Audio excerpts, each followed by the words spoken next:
자, 예. 조금만 참으시면 돼요. 다 끝났습니다. 예. 노조법이라서 아무래도 좀 공부를 그렇게 많이 이게 안 해보니까 어색할 수 있습니다. 어색할 수 있어도 한번 들어놓으면 괜찮아요. 한번 들어놓으면 괜찮고 이해가 안 되면 계속 들어보세요. 계속 들으시면 됩니다. 그래서 너무 뭐 지금 이해가 좀 안 된다고 해서 좌절하지 말고,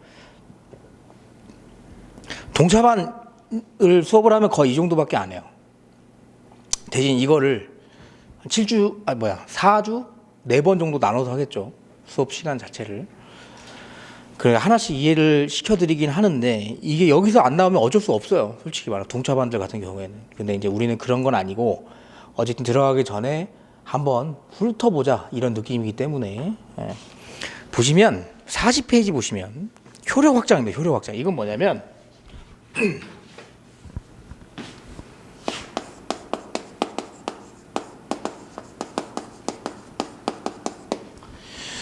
노동조합하고요, 그리고 사용자랑 단체 협약을 체결했습니다. 했으면 되게 좋은 거잖아, 그죠? 좋은 거니까 이겁니다.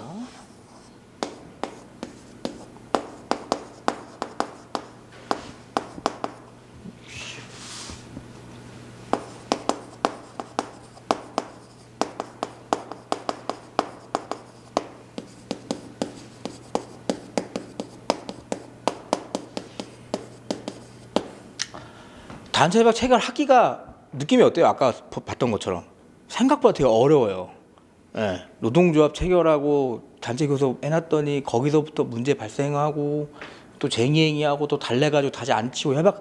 그렇기 때문에 한번 해놓으면 생각보다 확장을 하려고 많이 해요. 그래서 법에도 정해져 있습니다. 일반적 구속력을 여러분들이 제일 많이 보게 될 거예요. 왜냐하면 우리나라 아까 뭐였죠?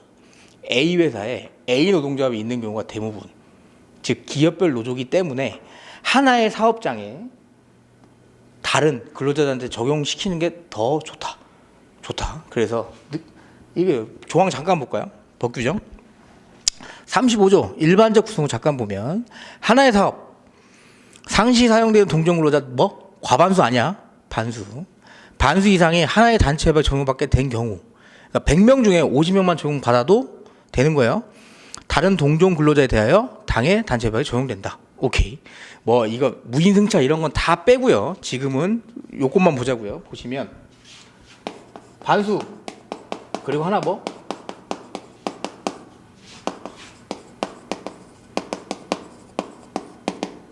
요게 되겠네요.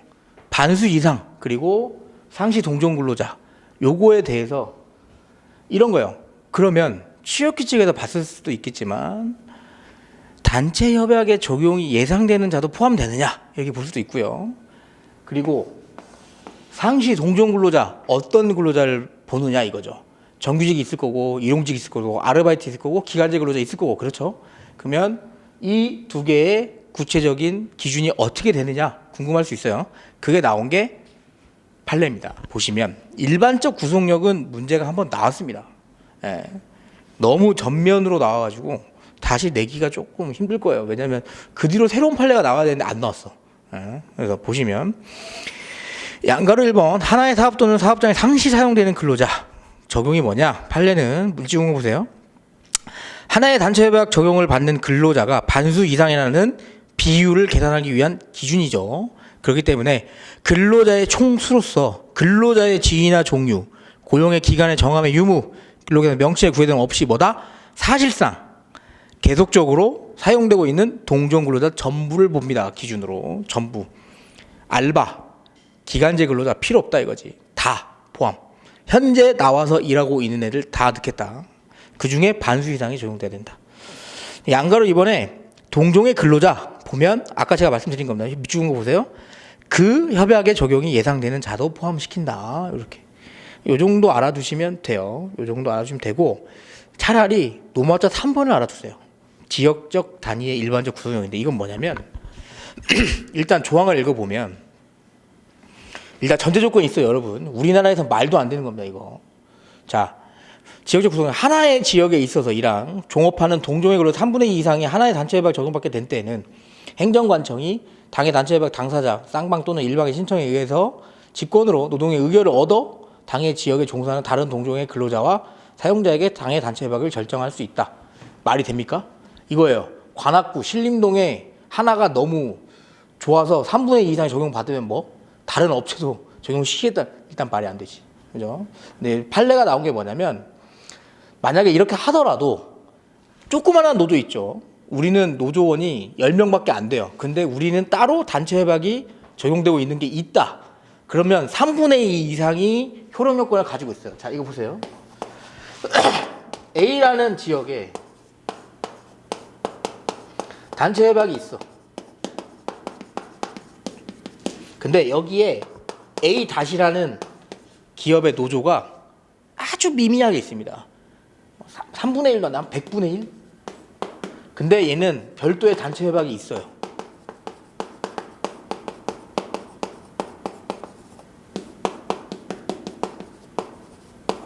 심지어 잘 운영돼.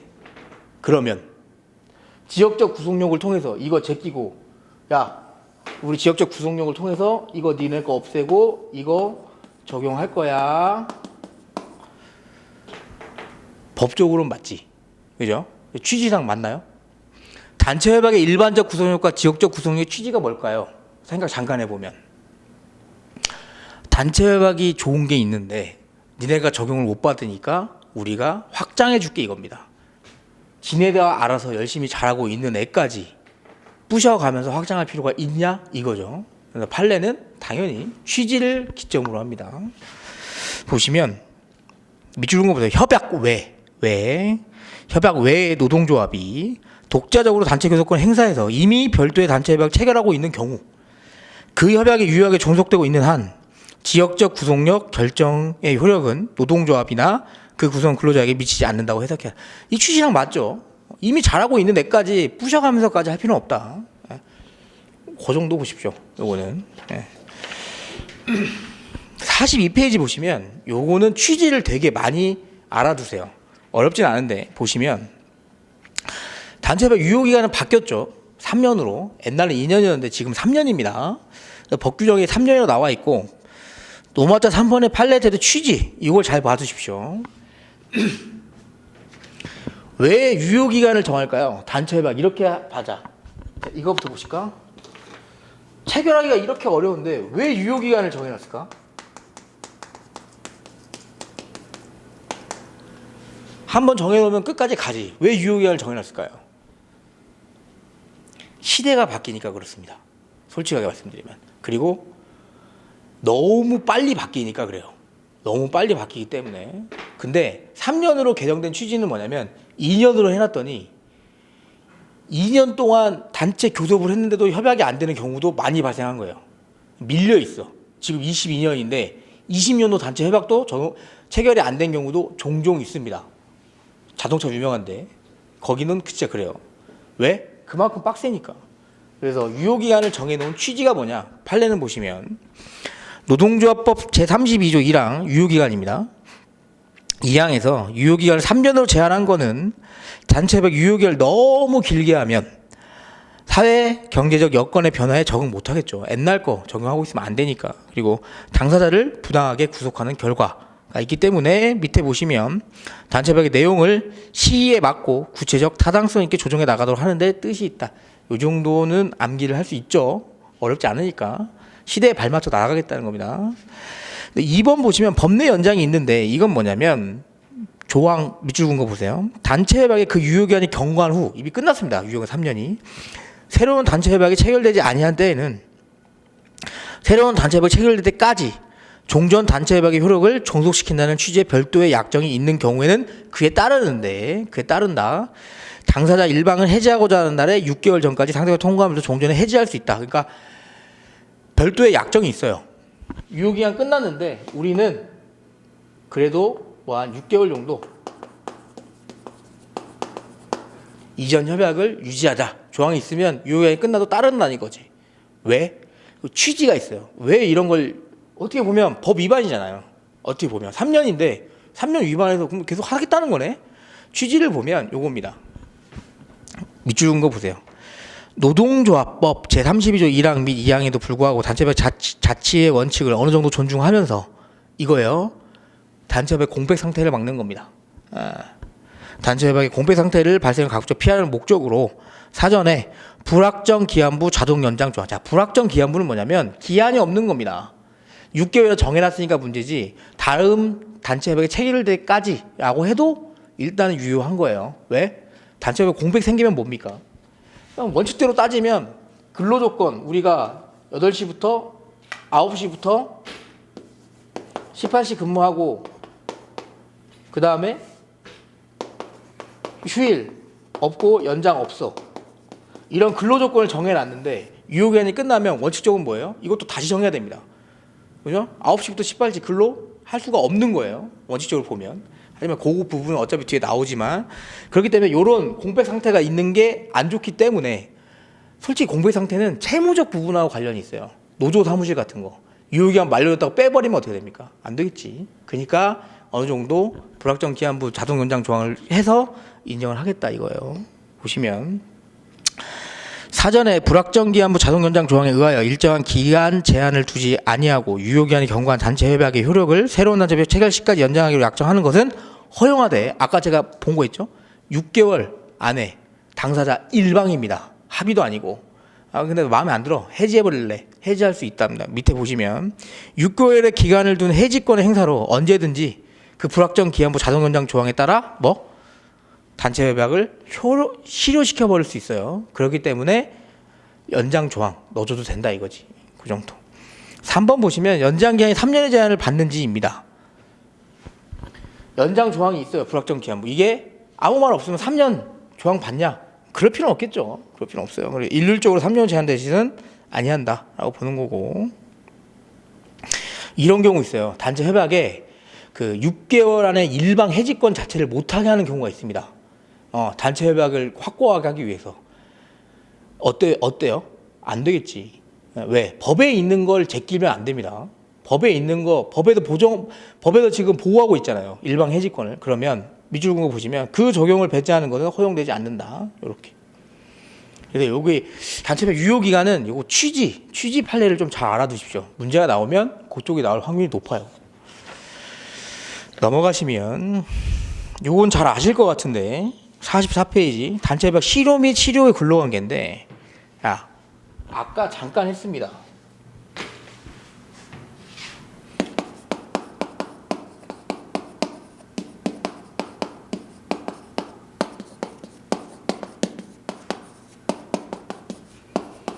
이해하기 쉽게 하려면 기본적 부분을 근로조건이라고 생각해 버리십시오. 아예. 그럼 이해가 좀 쉬워져요. 자, 단체협약이 유효기간이 만료됐습니다. 별도의 자동 연장 조항도 없어요. 3년이 끝났습니다. 그러면 어떻게 됩니까? 사용자와 노동조합 측 사이에 단체협약은 있다 없다? 없습니다. 유효기간이 만료됐으면 자동 연장 조항도 없고 그러면 사용자 노동조합이 단체협약이 없으면 이 조합원들에게 적용되고 있는 근로조건도 원칙적으로는 적용 안 되는 게 맞아요. 무슨 말인지 아시죠? 만약에 단체협약으로 상여금이나 이런 게 적용되고 있었는데 유효기간 만료돼서 못 받아. 할 말 없죠. 왜? 만료됐고 새로운 단체협약을 체결 안 한 건 이쪽에 잘못도 있는 거예요. 결국엔. 근데 이겁니다. 이미 3년 동안 단체협약을 통해서 이 조합원들은 근로조건이 구속돼서 근로조건에 맞춰서 근무를 해오고 있었죠. 이게 뭐냐면 주범적 효력이고 개별적으로 근로조건에 남아있는 겁니다. 나는 근무 시간이 9시부터 18시고 우리는 연장 휴일 근로가 없었던 거고 우리는 1년에 100% 이상의 상여금을 받았던 거예요. 3년 동안. 그러면 이미 나는 그 근로조건이 내 단체협약의 내용이 내 근로조건으로 들어와서 이행을 하고 있었던 겁니다. 이런 걸 뭐라고 해요? 우리가 근로계약 화채설이라고 해요. 화채설. 단체협약의 내용이 근로계약의 내용이 들어와서 하나로 됐다. 이겁니다. 그래서 그 부분은 뭐다?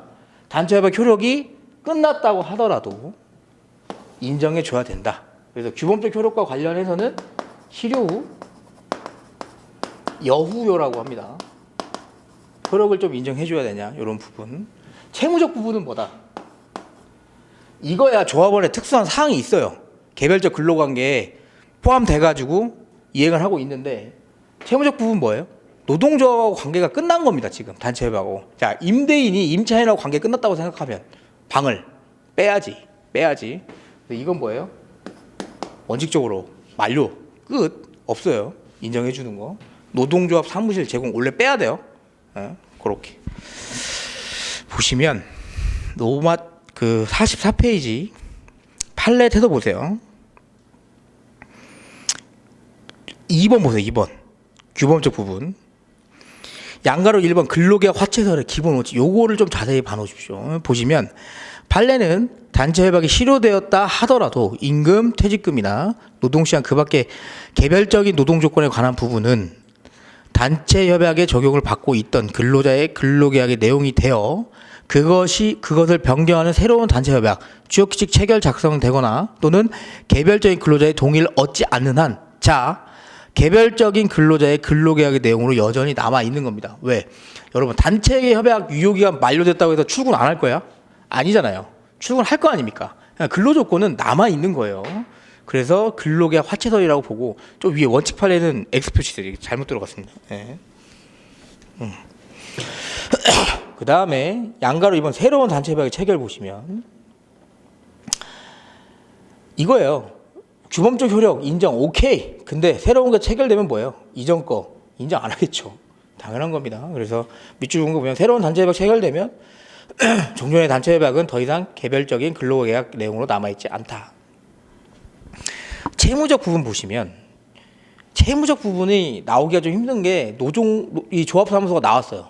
30기인가? 30기 문제에서. 그래서 조금 다시 내기는 조금 그렇고요. 근데 원칙은 잘 알아두세요. 원칙 보시면 단체 협약의 채무적 부분은 집단적 노사관계에 관한 부분으로 사용자랑 노동조합 사이의 계약입니다. 노동조합이 받기로 한 거.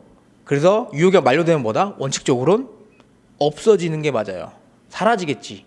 임대인하고 계약이 만료되면 방 빼는 건 똑같아요.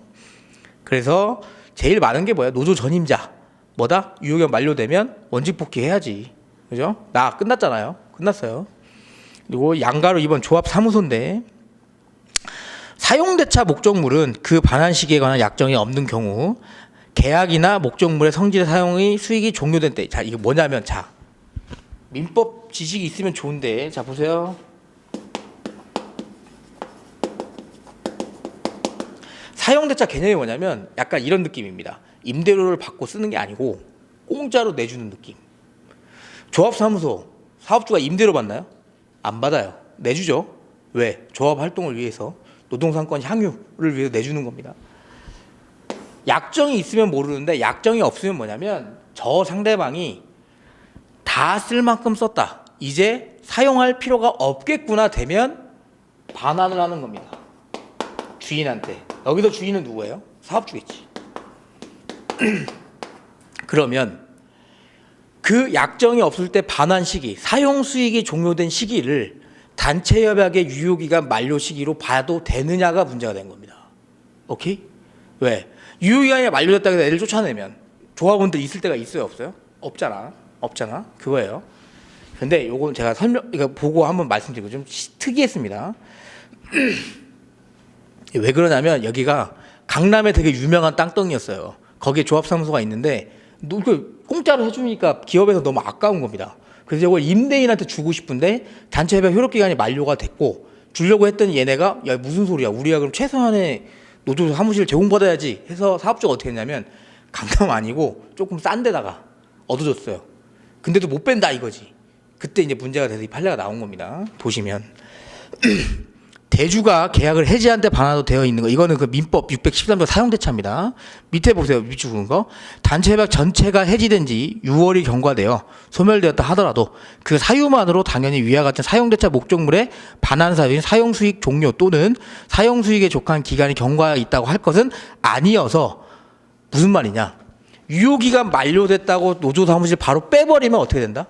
얘네 갈 데가 없으니까 일단은 기다려라 이겁니다. 그리고 나온 뒷부분이 뭐냐면 특히 그 반환을 허용할 특별한 사정이 있는 경우 읽어보세요. 뒤에 거 붙이면 예컨대 기존 사무실 면적이 과대해서 다른 공간으로 대체할 필요가 있다든지 사용자가 이를 다른 용도로 사용할 합리적 사유가 생겼을 때 있어야만 그 사무실의 명도를 구할 수 있는 것으로 상당한 내놔라. 뭐예요? 이게 그겁니다. 지금 특별한 사정을 인정해줬어요. 왜? 땅값이 너무 세니까. 땅값이 너무 세니까. 그죠? 그래서 그리고 딴 데다 얻어줬습니다. 예? 그냥 나가라고 한 게 아니고, 그렇게. 보시고 넘어가시면 46페이지. 이제 어디로 가냐면, 자, 단체 협약까지는 오케이.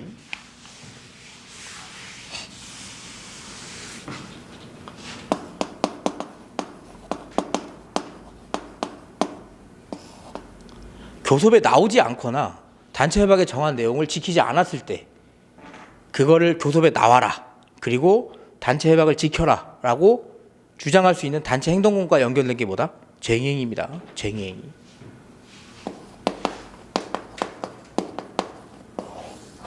다만 이 쟁행위가 불법적으로 운영되면 어떻게 돼요? 폭력행위 하면 안 됩니다. 재산 부시면 안 돼요. 근데 막 다 부시고 막 얼마 전에 화물연대 파업에서 쇠구슬인가? 그거 쇠총 싸가지고 잡혀갔죠. 그런 거 불법이에요, 불법. 헌법상 단체 행동권의 종류라고 해서 보호를 받으려면 위법하면 안 됩니다. 정당하면 노조법 4조에서 정당한 쟁행위의 위법성 조각 사유를 인정하고 있어요. 자, 그러면 쟁행위가 정당해야겠네. 뭐뭐 본다? 누가 할 건지 할 만한 애가 해야겠지. 노동조합이 해야 되는데 갑자기 다른 애들이 와가지고 깡패들이 와가지고 한다. 안 되겠고. 목적은 뭐였어요? 교섭 대상하고 연결한다고 했습니다. 자, 쟁행위를 하는 이유를 봤더니 교섭 대상도 안 돼. 왜? 정권 교체해달라 막 이러고 있습니다. 할 수 있습니까? 사용자가 처분할 수 있는 상황이 아닙니다. 그러면 쟁행위 목적도 정당하지 않겠지. 그래서 교섭 대상하고 안 되고.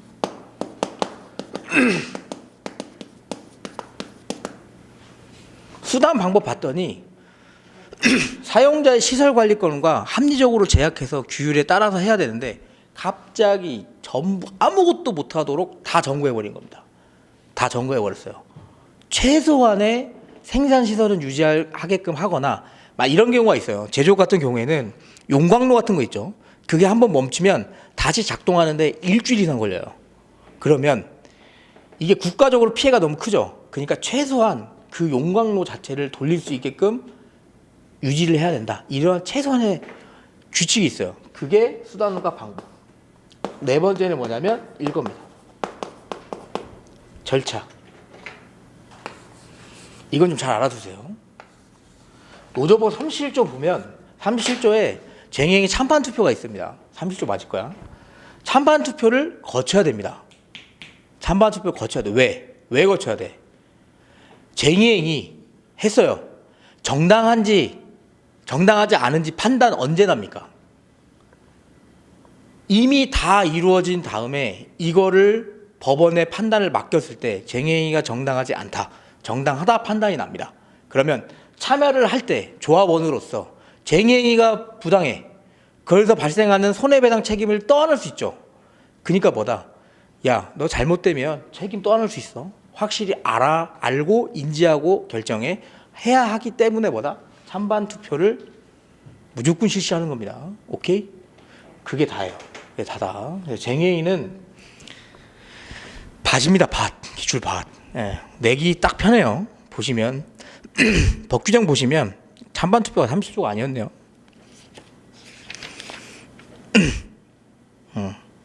37조가 기본입니다. 기본.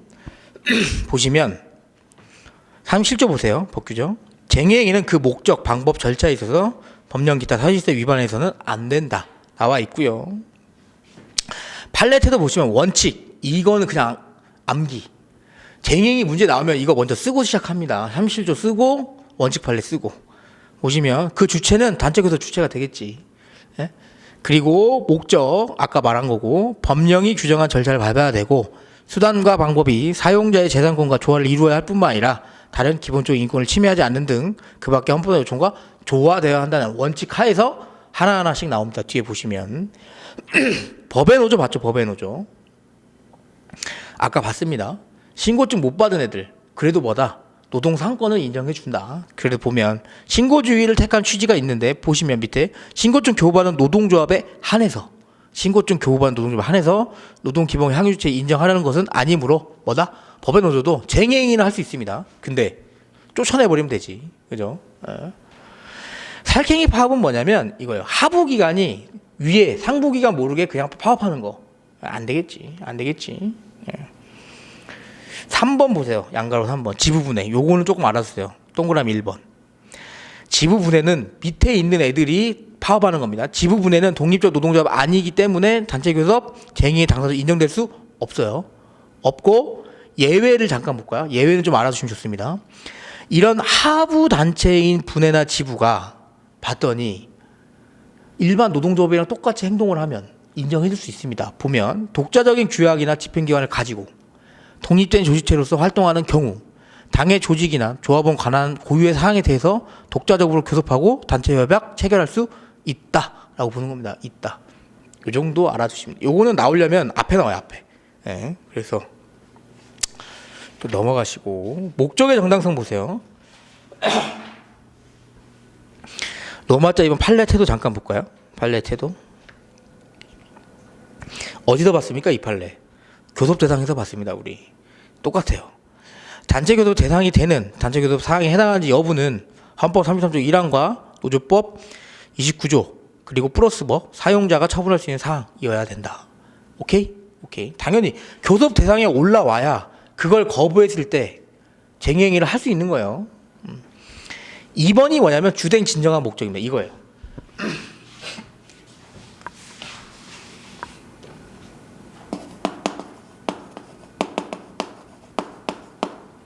쟁행위 막 합니다. A, B, C, D, E 목적으로 막 해요. 근데 봤더니 나머지는 다 뭐 관련이 별로 없어. 보니까. 근데 얘가 주 목적입니다. 만약에 이거예요. 뭐 우리 뭐 추석 상여 좀 많이 주세요. 뭐 그다음에 이거 우리 뭐 이거 근로조건 있을 때 뭐 출퇴근 버스 자유롭게 이용하게 해주세요. 우리 빵 좀 맛있는 거 간식으로 좀 주세요. 이런 건데 갑자기 여기 또 보니까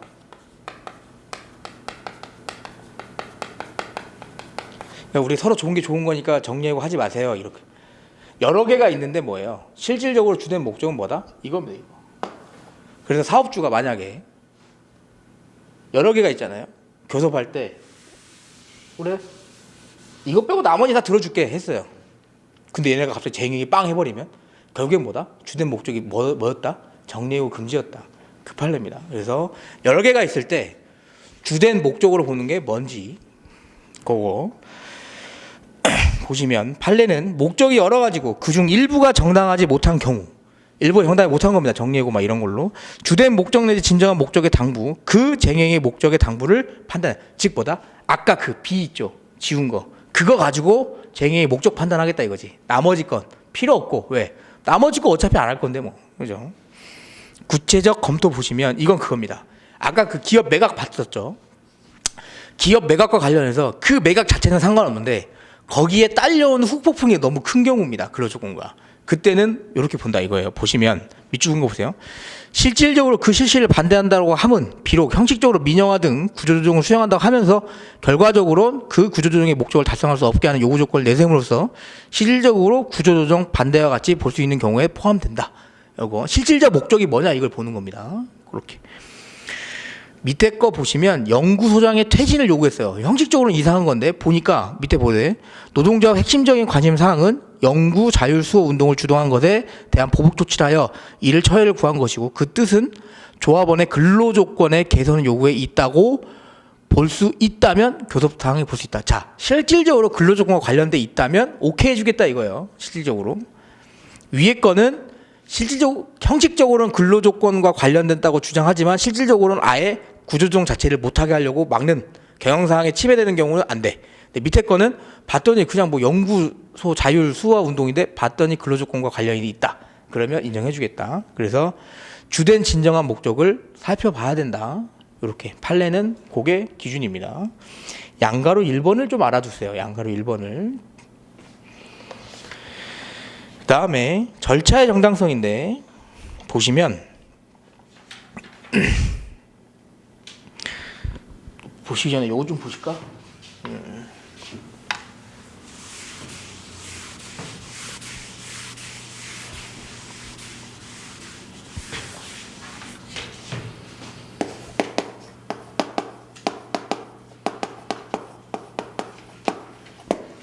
우리나라는 쟁행이 들어가기 전에 조정 전치주의라는 걸 가지고 있어요. 뭐냐? 우리나라 특성 잘 생각해 보시면 우리나라는 분쟁 발생하는 거 별로 좋아하지 않습니다. 그죠? 그래서 사전에 조정, 서로 조정할 수 있으면 조정하겠다는 조정 전치주의를 택하고 있습니다. 그게 45조에 있고요. 조정 전치주의를 택하지 않고 행한 쟁행위는 뭐예요?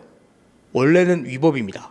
위법이에요. 근데 신청을 했는데 조정이 안 됐을 때가 있고요. 신청을 했는데 그 조정 기간이 도과한 경우가 있습니다.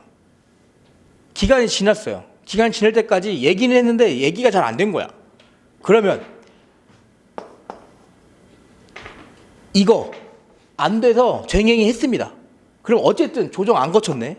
그죠? 그래서 조정원칙 위반으로 쟁행위 절차적 위법성을 인정할 수 있느냐가 문제가 되는 겁니다. 어떻습니까?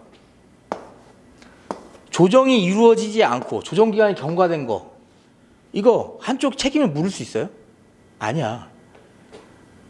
당연히 얘기가 안 되니까 쟁행위를 했겠죠. 그죠? 당연히 얘기가 안 되니까 쟁행위 하려고 마음 먹었겠지. 그러면 이게 안 될 확률이 되게 높아요. 그래서 판례는 뭐냐면 이거 정도면 쟁행위를 거친 걸로 봐야 된다는 겁니다. 이것만으로 조정전치 안 거쳤으니까 뭐다? 쟁행위 절차적 정당성 없다? 안 된다. 안 된다. 이걸로 판단하면 안 된다. 이 사유만으로 판단하면 안 된다는 거예요. 왜? 조정 안 이루어질 가능성이 굉장히 높고요. 이 기간 동안 당연히 안 돼. 그러니까 쟁행위 하려고 했겠죠. 그래서 그렇게. 대신 뭐다? 원칙은 뭐라고 써야 돼요, 여러분? 조정 전치주의니까 조정 절차 안 거치면 안 돼요. 보시면 판례 태도 보세요. 우리 45조 있습니다. 조정 전치는. 판례 태도 1번. 조정 절차를 거치지 않은 쟁행의 정당성 보시면 노동조합 및 노동관계 조정부 45조 조정 전치에 관한 규정의 취지는 분쟁을 사전에 조정하여 쟁행위 발생을 회피하는 기회를 주려는 데 있고 쟁행위 자체를 금지하는 건 아닙니다. 그러니까 분쟁이 일어나기 전에 한번 얘기 들어보자는 거고 그렇기 때문에 조정정치 규정에 따른 절차를 거치지 아니하였다고 하여 무조건 정당성 결여된 건 아니다. 그 정도. 네, 2번 보시면 행정지도와 쟁행위 정당성인데 이거 행정지도가 내려질 수도 있어요. 보시면 들어가 두세요. 자주적 해결에 노동위원회가 조력하는 점 사용자 측의 교섭 거절로 실질적 교섭이 이루어지지 아니한 경우 중노회가 이를 노동쟁의가 아니라는 이유로 조정 결정을 하지 아니하면 조정 전치주의 때문에 노동조합의 쟁의권이 부당하게 침해된다는 점. 이게 뭐냐면 조정을 신청한 거예요. 조정 신청했는데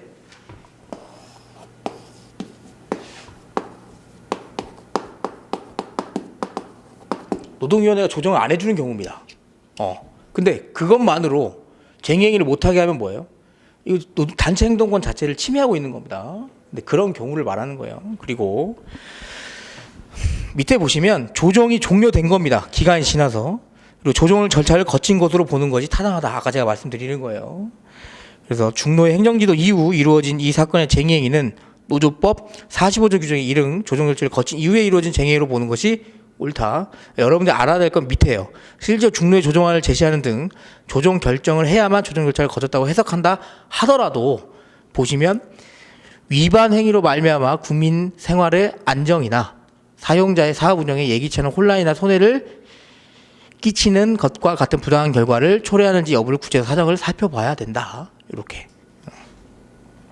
이제 행정지도 거친 것도 조정 거친 걸로 본다. 이렇게 중요하진 않아요. 중요하지 않아요. 조정 기간의 경과 잠깐 보시면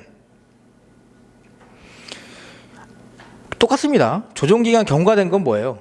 아니 그냥 기간이 경과된 거예요. 그렇다고 조정 절차 안 거쳤다고 해서 쟁의행위 위법성을 인정할 수는 없겠죠. 그래서 미주근거 보면 노동위원회 조정 결정이 없더라도 조정 절차를 거친 것으로 본다라는 게 판례의 입장.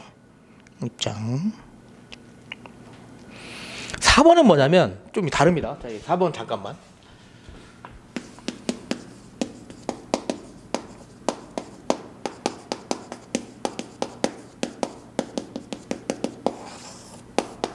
이 쟁의행위 찬반 투표하려고 하는데 갑자기 새로운 쟁의행위가 추가된 거예요.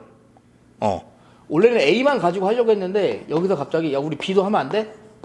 그랬을 때 원래는 추가하면 안 되지. 왜? 일단 모아놓고 그 찬반 투표하려고 근데 봤더니 너무 밀접한 거야. 그러면 추가해도 된다. 보시면 원래는 새로운 사항이 추가되면 따로 하는 겁니다. 그 사항에 대해서. 보시면 밑줄 거 보세요. 쟁의와 밀접하게 관련된 새로운 쟁의 사항을 부과하는 것은 근로자의 새로 부과된 사항에 대하여 위한 별도의 조정 절차 및 찬반 투표 거쳐야 의무가 있다고 할 수는 없다. 추가해라 이거지. 추가해라. 그 정도 보시면 돼요. 여기는 나오기 좀 힘들죠. 나올 거면 찬반 투표가 나올 거예요. 조정 전치보다는. 자, 넘어가시면 찬반 투표 나오는데 요건 조금 꼼꼼히 보죠. 예. 41조에 있습니다. 법 규정은 52페이지 보시면 읽어보면 노동조합의 쟁의행위는 그 조합원의 직접 비밀 무기명 투표에 의해서 발생이 되고 조합원의 과반수 찬성으로 결정하지 아니하면 뭐예요? 아예 못해요. 쟁의행위를 아예 못합니다. 종사자 근로자는 조합원을 기준으로 하는 거고 찬반 투표는 특징이 있어요. 이거 잘 알아두세요. 뭐냐면 우리가 노조법도 그렇고요. 개별적 근로관계법도 그렇고 과거 판례와 최근 판례가 나오는 경우가 있습니다. 문제에. 과거 판례와 최근 판례가 나오는 경우가. 그럼 일반적으로 과거 판례와 최신 판례가 나오면 어때요? 최신 판례가 과거 판례를 바꾸는 경향이 많아요. 그래서 최신 판례를 더 많이 쓰죠. 쟁의행위 찬반 투표는 조금 특이하게 나왔습니다. 뭐냐면 과거 판례가 있고요. 최신 판례가 있는데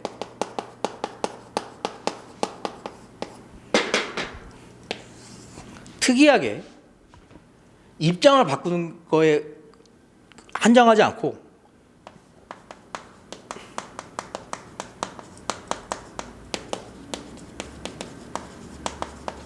비판과 한계점을 지적하면서 나옵니다. 그렇기 때문에 이 흐름을 잘 써줘야 됩니다. 왜 최신 판례가 이렇게밖에 할 수 없었는지 보시면 이거예요. 과거 판례는 찬반 투표 아까 조항에 뭐 써져 있어요? 직접 비밀 무기명.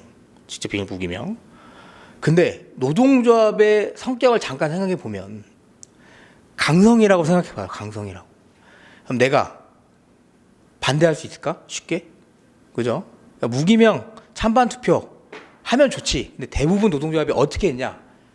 총회를 쫙 하고 여러분 우리 쟁행위 결사를 선포합니다. 여기서 반대할 분들은 손을 들어 이의 제기하십시오. 들 수 있어요? 듣는 순간 큰일 나지. 그죠? 그러니까 그런 민주적인 의사결정의 형태가 확보되어 있으면 과거 판례는 쟁행위 찬반 투표 거친 걸로 봐버린 거예요. 최신 판례는 야 그렇게 되면 공개 결의, 사후 결의, 대리 투표 다 인정해 주는 거 아니야? 야, 안 된다 이거지. 그런 거. 그래서 판례가 좀 바뀌었습니다. 그거를 잘 보고 써줘야 돼요. 보시면 이렇게 써놨죠. 양가로 노마자 2번. 찬반 투표를 거치지 않은 쟁의의 정당성. 원칙은 뭐야? 무효. 근데 1번 과거의 판례는 뭐냐면 판례는 절차를 따를 수 없는 정당한 객관적 사실이 있거나 이거 조합원의 민주적 의사결정을 실질적으로 확보된 경우에는 위법하지 않다. 나왔습니다. 옛날에는 조합원의 민주적 의사가 실질적으로 확보된 경우 이런 거예요. 총회에 전원 참석했습니다. 결사 참여 그거 할 때도 다 인정했고 긍정했고 한마음 한뜻으로 축하해 줬습니다. 그러면 어느 정도 찬성했다고 봐야 되지 않냐 이런 거예요. 근데 원칙적으로 가면 안 되는 거죠. 왜? 투표해야 되잖아. 투표. 그죠? 보시면 왜 투표해야 된다고 했어 아까. 이거 참석했다가 쟁행위 위법성 판단 받아서 손해배상 물면 박살 납니다. 근로자들. 그러니까 니네 잘 알고 판단해야지. 그렇기 때문에 기회를 주는 거예요. 최근 판례 보시면 노조법 41조 1항의 규정은 노동조합의 자주적이고 민주적 운영을 도모함과 아울러 쟁의행위에 참가한 근로자들이 사후에 쟁의행위의 정당성 유무와 관련해서 어떠한 불이익을 당하지 않도록 그 개시 시작 전에 조합원의 의사결정을 보다 신중하게 하기 위해 마련된 규정입니다.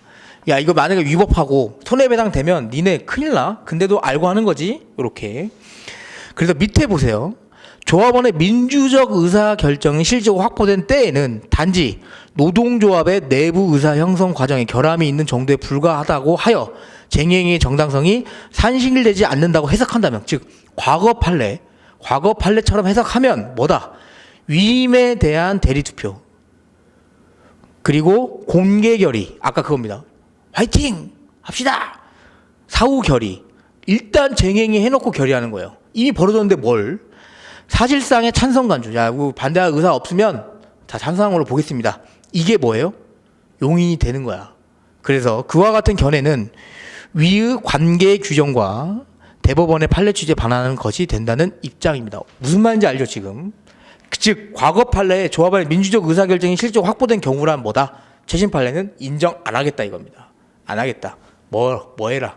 투표해라 이겁니다. 투표. 왜? 투표만큼 조합원들의 의사를 확보할 수 있는 건 없으니까. 왜?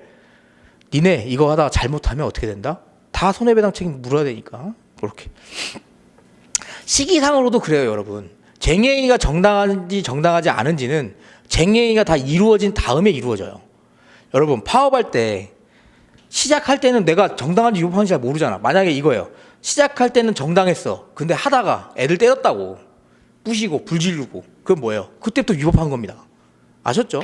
그때도 위법한 거예요. 그러니까 그런 거 문제가 있으니 직접 비밀 무기명 투표해라 이거지. 그렇게.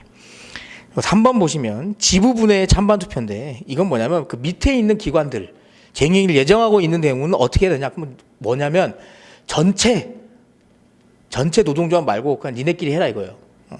어차피 니네끼리 할 거니까. 그래서 보시면 쟁행위를 예정하고 있는 당의 지부분해 소속의 조합원 과반 찬성만 있으면 된다. 이거예요. 자, 아까 자꾸 나와가지고 그림 한번 그려드리면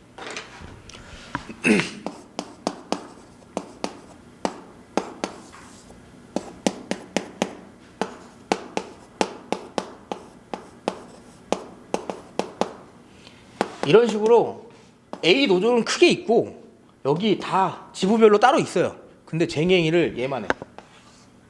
그죠? 그럼 얘네가 모여가지고 할 필요가 있나요? 얘만 해, 얘만 하면 되지.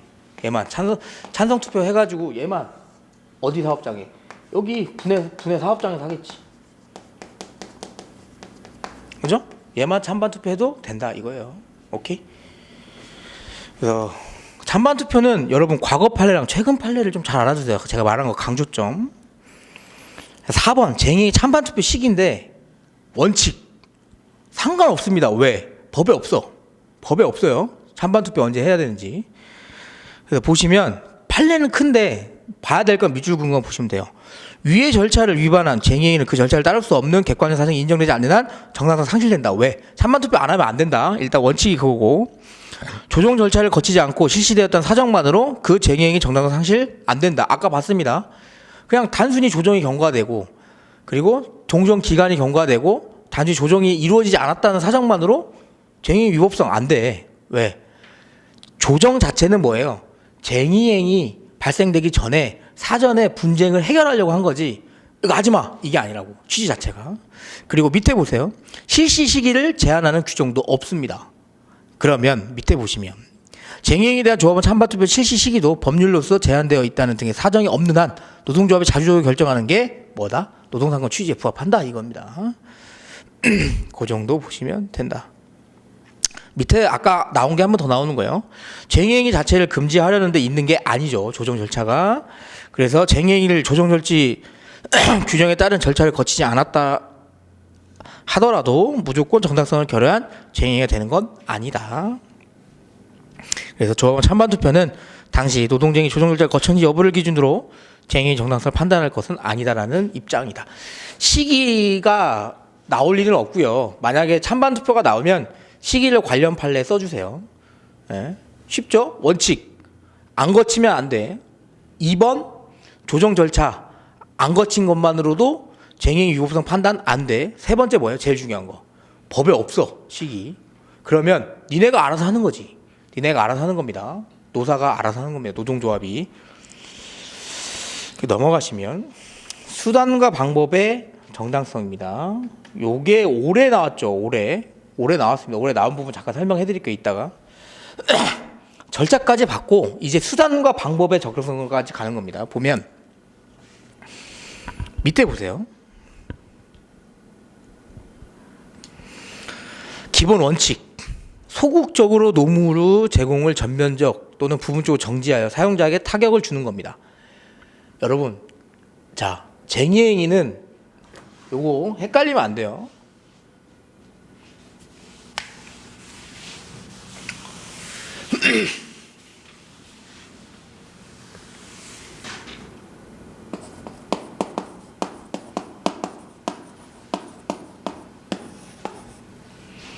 뭐 하는 거예요, 얘네? 쟁의행위는? 뭐 하는 겁니까? 하는 게 아니고 잘 보면 일 안 하는 거죠. 뭐예요, 지금?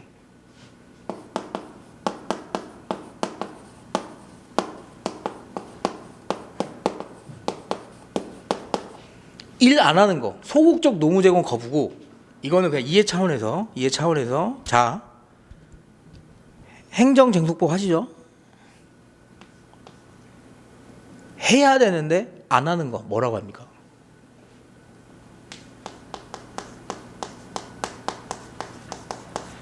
부작위라고 합니다. 즉 쟁의행위는 뭔가 하는 게 아니에요. 지금 안 하고 있는 이 부작위, 소극적 노무 제공 거부 부작위가 뭘 하고 있어요? 지금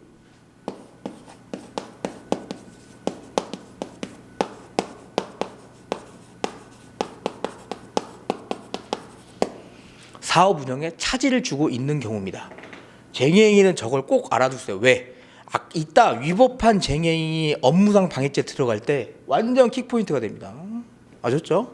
그래서 그런 거 수단과 정당 방법을 나할 때 일단 쟁의행위는 뭐다? 소극적 노무 제공 거부고 뭔가를 안 해야 되는데 안 하고 있는데 이게 뭐다?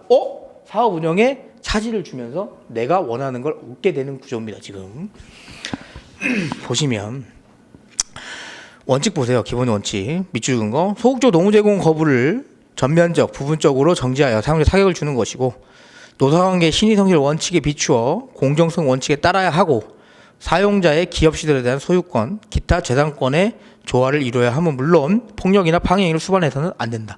상식적인 말이 나오는 거예요. 그 다음에 노마자 2번 재산권의 균형과 조화를 보시면 직장 점거인데 이겁니다.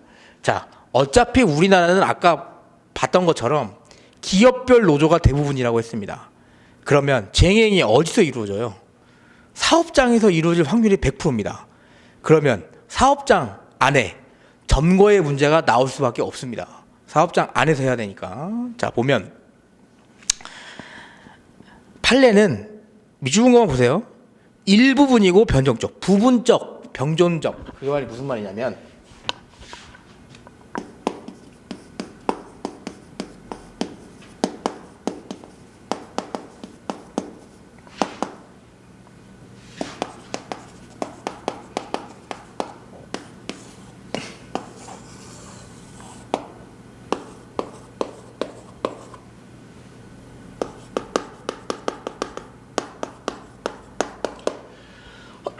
출입문을 들어와도 접수 데스크가 있어요. 만약에 병원이라고 치자고요. 접수 데스크가 있습니다. 그러면 노동조합이 통로는 만들어 주고요. 여기서 파업을 하고 있습니다. 환자들이 조금 불편할 뿐이지 접수 데스크를 이용하지 못하는 경우는 없다. 이게 병정적이고 일부분만 점거를 하고 있는 경우입니다. 이 정도면 뭐예요? 실효성 확보를 위해서 사업 운영에 차질은 줘야 될 거 아니야. 만약에 우리가 여기 서울대학교 병원인데 이 행위를 강남에서 하면 차질이 전혀 없잖아. 그죠? 차질을 주려고 일부 병정적 점거 오케이. 근데 만약에 나 모르겠고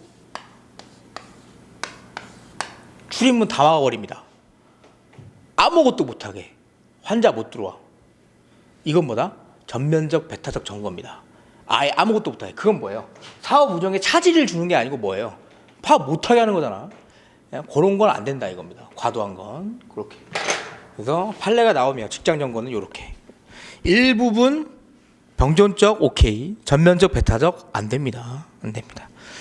야, 동그라미 2번 보세요. 구체적 검토 보시면 부분적 변조 점거의 경우에 하나여 정당성 인정. 이를 넘어서 사용자의 기업시설을 장기간에 걸쳐 전면적 배타적 점유하는 것은 사용자의 시설 관리 권능을 침해하는 것 정당화될 수 없다. 이렇게. 그 정도 보시면 돼요. 동그라미 3번 보시면 이건 이거예요. 자, 이해만 하세요. 이해하시면 편합니다.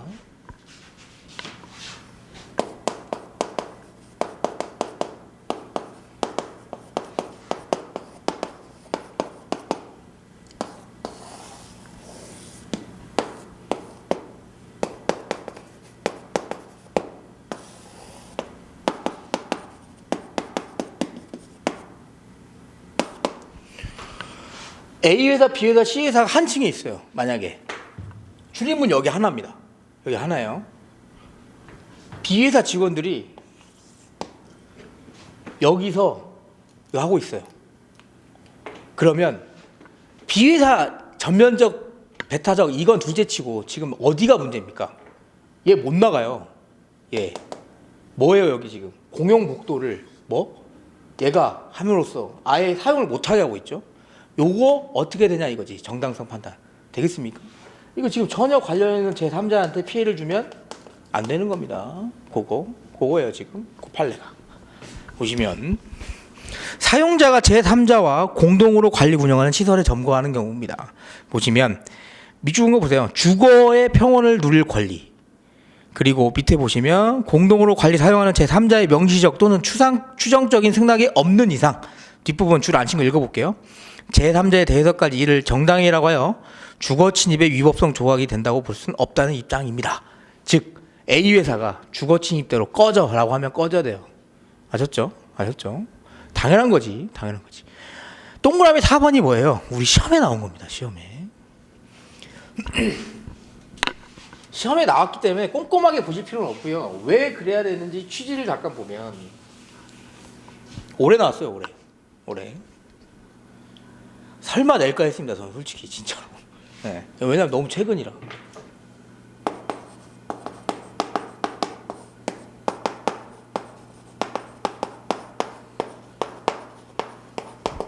자, 사업은 아니고 이게 이렇게 보세요. 건설 현장이라고 봅시다. 건설이라고 보면 그렇고 하여튼 뭐 건설이라고 보죠. 뭐 건설법 이런 거 빼고 일단 도급인이 이쪽에 넘겼고 얘네들은 수급인 소속의 근로자예요.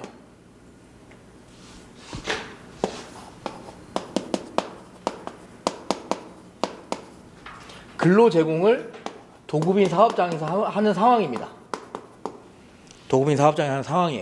자, 원칙적으로 보면 요거랑 잠깐 연결해 보세요. 아까 A회사, B회사, C회사, 제3자. 도급과 수급인의 이 계약은 원칙적으로 뭐예요? 도급인은 수급인이 채용하고 있는 근로자와 관련이 있습니까? 없습니까? 없습니다. 자, 묵시적 승인 이런 거 다 필요 없고 진짜 완벽한 도급이라고 보시면 얘는 그냥 얘한테 공사대금 뭐 2천만 원 딱 주면 네가 알아서 쓰고 공사 끝내놔야 내가 확인하고 보는 거예요. 그러면 얘네들은 쟁행위를 할 때 수급인 사업장에서 하는 게 맞겠죠. 왜? 도급인 관련 없잖아. 똑같아요. A회사를 공용으로 쓰고 있는데 B회사 애들이 A회사 가서 쟁행위하면 안 되겠지. 똑같습니다. 근데 얘가 어디서 했다? 도급인 사업장에서 한 겁니다. 왜 그럴 수밖에 없을까요? 쟁행위를 왜 도급인 사업장에서밖에 할 수 없을까? 수급인이 도급인과 계약해서 근로자들이 일하는 곳은 어디입니까? 도급인 사업장입니다. 지금 도급인 사업장, 내가 여기를 도급 줬어요. 이거 다 도배해 놓으세요 하고 맡겼습니다. A 업체에. 그럼 A 업체에 관련된 사람들이 와서 하겠죠. 이 사람들 떼인 임금을 받으려고 파업을 한다고 하면 어디서 해야 돼? 수급인 사업장에서 해야 되는데 수급인이 존재 자체가 없는 거야. 그래서 어디서 한다? 도급인 사업장에서 한 겁니다. 근데 이걸 가지고 쟁행위 정당성 원칙으로 보면 어때요? 없는 거야. 왜? 관련자가 아니잖아요. 도급인은 관련자가 아닙니다. 근데 이걸 수단의 위법성이라고 볼 수 있느냐가 문제가 됐고, 판례는 뭐다? 이걸 그렇게 우죠? 뭐 생활 그거 하여튼 그거. 예. 그래서 어쩔 수 없이 본다. 당연한 거예요. 상식적으로 생각해 보면 이 사람들은 요구할 데가 없어요. 그래서 생활터전의 판례라고 보죠. 보시면 수급인 소득의 근로자 직결하여 함께 근로를 제공하고 하는 장소로서 도급인 사업장은 수급인 소득의 근로자 삶의 터전이 되는 곳입니다. 당연한 거예요. 일을 거기서 하니까. 도급인의 사업장이 이루어질 수밖에 없고 사회통념상 이를 용인하는 경우가 있을 수밖에 없다. 요 정도 보시면 돼요. 이게 나와버렸습니다. 그래서 그 밑에 부분까지 쓰는 건데, 밑에 부분 한번 읽어보세요. 밑에 부분은 그 정도 보시고 넘어가시면 돼요. 이거는 이제 나오기가 좀 힘들겠죠. 나와버렸기 때문에. 2번 피켓팅인데 이거 피켓팅도 나왔죠. 넘어가시면 55페이지 조문 잠깐 볼까요? 조문 55페이지에 법규정 38조 쟁행위는 그 쟁행위와 관계없는 자 또는 근로를 제공하는 자의 출입, 조업, 기타 정상적인 업무를 방해하는 방법을 행해져서는 안 되는데 뭐냐면 우리가 나온 피켓팅은 여기입니다. 56페이지 위에 쟁행위에 참가를 호소하거나 설득하는 행위로서의 폭력 협박을 하셔서는 안 된다. 자, 참가를 호소하는 설득하는 행위는 뭐냐면 이거예요. 자, 우리 이거 하니까 와서 좀 도와주세요. 같이 합시다. 이겁니다. 근데 같이 합시다 해서 끝나야 되는데 뭐예요? 입 잡아다가 끌어놓고 이런 유형력 행사를 하면 안 된다. 이겁니다. 안 하면 니네 가만두지 않겠다. 너네 가서 끝까지 지구까지 쫓아가도 괴롭힐 거야. 3대가 면할 거야. 이런 거 하지 말라 이거예요. 하지 말라. 근데 우리 시험 문제에서 문제됐던 건 뭐였어요? 누가 봐도 우리 피켓팅하고 있고 우리 쟁행하고 있는데 누가 봐도 대체근로 제한에 위반되고 있는 애들이 투입이 되고 있는 겁니다. 그럼 뭐예요? 우리가 자리를 비워봤자 업무 차질이 안 생기는 상황입니다. 그럼 뭐다? 이건 막을 수 있지. 이 정도는 막아야 되지 않아? 이게 우리가 문제가 됐고 시험지에 나온 겁니다. 올해 기출이에요. 보시면 판례에도 보시면 미주군거 보세요. 모든 사람에 의한 고지서 발송 작업은 전면적으로 저지하기 위하여 이건 다른 판례예요. 그 작업 현장에 있던 고지서를 전부 탈취하여 은닉한 행위는 피켓팅으로 이거 당연한 거죠, 여러분. 회사가 날려야 될 종이를 가지고 도망가면 어떻게 됩니까? 안 되지. 안 되고. 최근 판례가 그겁니다. 밑줄 긋은 거 보시면 쟁행위에 참가한 근로자들이 위법한 대체근로를 저지하기 위하여 상당한 정도의 실력을 행사하는 것은 쟁행위가 실효를 거둘 수 있도록 하기 위해 마련된 규정의 취지로 비추어 봐서 이 정도면 위법성을 볼 수 있다. 이걸 가지고 위법하면 안 되다. 이렇게 보는 거예요. 문제 나와버렸습니다. 우리가. 그래서 그 정도. 혹시 몰라서 노마자 3번 안전보호시설 요거는 판례를 조금 암기해 놓으십시오. 자, 안전보호시설은 일단 우리 법조항에 안전보호시설의 개념이 없어요. 그래서 판례가 안전보호시설은 어떤 거라는 걸 개념을 만들어줍니다. 보시면 이런 걸 암기를 할 수밖에 없어요. 57페이지 안전보호시설이라 함은 사람의 생명이나 신체의 안전을 보호하는 시설을 말하는 겁니다. 이에 해당하는지 여부는 당해 사업장의 성질, 당해 시설 기능의 재반 사정을 구체적 종합적으로 고려하여 판단한다는 겁니다. 구체적 검토까지 보시면 이거예요. 입법 목적이 사람의 생명, 신체 안전보호라는 점에서 노조법 42조 2항의 범죄 구성 요건이라는 점을 종합적으로 고려해 보면 밑에 보세요. 그로 인하여 사람의 생명이나 신체에 대한 위험이 전혀 발생하지 않는 경우에는 위반이 아니라는 겁니다. 자, 42조 보시면 폭행행위 등의 금지인데 56페이지 법규정 안전보호시설에 밑에 보시면 2항 보세요. 사업장의 안전보호시설의 정상적인 유지, 운영, 정지, 폐지 또는 방해하는 행위는 쟁행위로 일을 행할 수 없다고 이거 어기면 뭐예요? 벌칙 규정이 있는데 구체적 검토는 뭐냐면 그럼 실질적으로 안전보호시설 이거 위반해서 사람이 다쳤냐 이거야. 그러면 벌칙 적용하는데 그게 아니면 벌칙 적용 안 하겠다는 겁니다. 즉 결과까지 발생할 필요는 없다라고 보는 겁니다. 판례가. 그 정도 알아두시면 돼요. 그 정도. 왜 그러냐면 여러분 형사처벌이잖아요. 형사처벌은 뭐예요?